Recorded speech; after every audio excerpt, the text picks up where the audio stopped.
آج ہم بات کریں گے فاطمہ فرٹیلائزر کمپنی لمیٹڈ کی اور ان کے 2023 سے 2025 تک کے ایک حیرت انگیز سفر کی۔ یہ صرف ترقی کی کہانی نہیں ہے، بلکہ یہ ایک ایسی اسٹریٹجک تبدیلی کی داستان ہے جس نے ایک بہت بڑے ادارے کو بالکل نئی بلندیوں پر پہنچا دیا۔ سال 2023 میں فاطمہ فرٹیلائزر کی پہچان کیا تھی؟ پاکستان کے زرعی شعبے میں ایک بڑی تبدیلی لانے والی لیڈر کی۔ یہ تصویر دراصل ان کے اسی عزم کو دکھاتی ہے کہ وہ صرف کھاد بنانے والی کمپنی نہیں ہے، بلکہ زرعی ترقی کا ایک اہم انجن ہے۔ اچھا، تو ہم اس پوری تبدیلی کے سفر کو 4 حصوں میں سمجھنے کی کوشش کریں گے۔ سب سے پہلے دیکھیں گے 2023 میں ان کی مضبوط بنیاد کیسی تھی۔ پھر بات کریں گے کہ انہوں نے صرف منافع سے آگے بڑھ کر کیسے سوچا۔ اس کے بعد نئے شعبوں میں ان کی توسیع کو دیکھیں گے اور آخر میں ایک بہتر مستقبل بنانے کے لیے ان کے عزم پر بات کریں گے۔ تو چلیں شروع کرتے ہیں پہلے حصے سے، مضبوطی کی بنیاد۔ آخر سال 2023 میں کمپنی مالی اور آپریشنل لحاظ سے کہاں کھڑی تھی؟ سب سے پہلے تو ذرا اعداد و شمار کو دیکھیں۔ 2023 میں کمپنی کی آمدنی 235 ارب روپے سے بھی زیادہ تھی۔ سوچیں ذرا، یہ ان کے بزنس کے اسکیل کو ظاہر کرتا ہے۔ اور بات صرف آمدنی تک ہی محدود نہیں تھی۔ ٹیکس دینے کے بعد بھی ان کا منافع 23 ارب روپے تھا، جو بتاتا ہے کہ کمپنی کی مالی صحت کتنی مضبوط تھی۔ مالیاتی اعداد و شمار تو ایک طرف، ان کی پروڈکشن کیپیسٹی بھی کچھ کم نہیں تھی۔ اپنے 3 بڑے پلانٹس صادق آباد، ملتان اور شیخوپورہ سے انہوں نے 2.5 ملین کی میٹرک ٹن سے زیادہ کھاد پیدا کی، یعنی 25 لاکھ ٹن سے بھی زیادہ۔ اس سے مارکیٹ میں ان کی پوزیشن اور بھی مضبوط ہو گئی۔ یہ چارٹ دیکھیں، پوری کہانی خود بخود سمجھ میں آ جاتی ہے۔ 2021 سے 2023 تک ہر بار اوپر ہی جا رہا ہے، چاہے وہ ریونیو ہو، گراس پروفٹ ہو یا پھر نیٹ پروفٹ، سب میں ایک مسلسل اور زبردست اضافہ نظر آ رہا ہے۔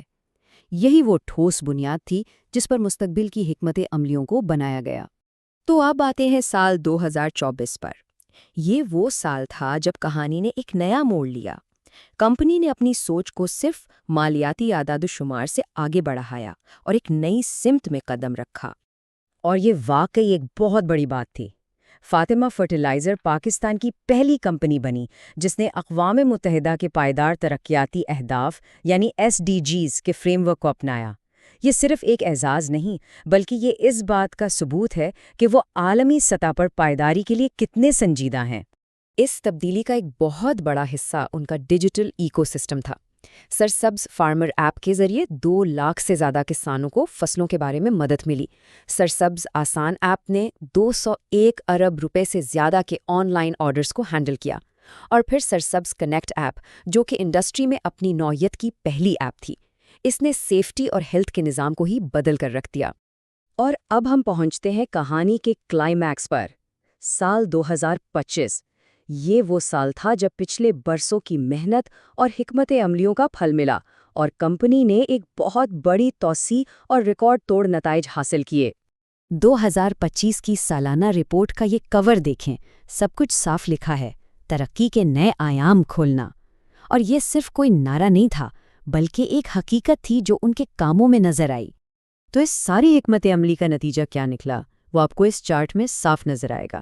2023 سے 2025 تک منافع فی حصص آمدنی میں ایک زبردست اضافہ ہوا۔ منافع تقریباً دگنا ہو گیا، جو سرمایہ کاروں کے لیے یقیناً ایک بہت بڑی خوشخبری تھی۔